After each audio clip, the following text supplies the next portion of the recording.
ভারতের দক্ষিণী সিনেমার তুমুল জনপ্রিয় অভিনেত্রী সাই পল্লবী।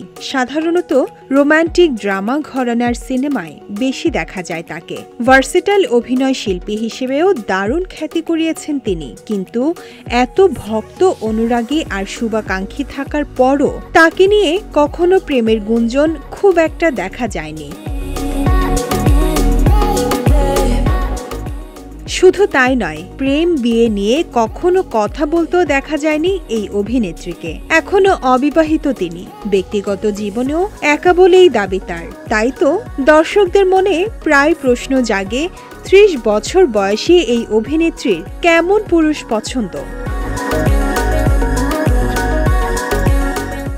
সম্প্রতি এ প্রশ্নের উত্তর দিয়েছেন তিনি নিজেই। সাই পল্লবী বলেন, তিনি সেই সব ছেলেদের পছন্দ করেন যার হৃদয়টা খুব সংবেদনশীল। তারা যদি হৃদয় থেকে কিছু বলে তিনি তা শুনতে পছন্দ করেন।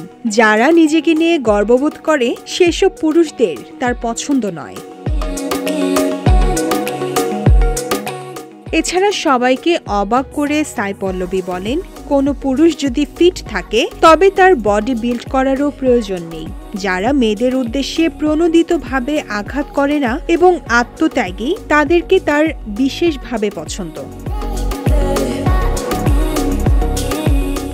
এদিকে সাই পল্লবী অভিনীত সর্বশেষ মুক্তিপ্রাপ্ত সিনেমা বীরতা পারভাম। বেনু উরুগুলা পরিচালিত এই সিনেমায় সাই পল্লবীর বিপরীতে অভিনয় করেছেন রানা দাগ্গবতী। তেলুগু ভাষার এই সিনেমা গত ১৭ জুন মুক্তি পেয়েছে।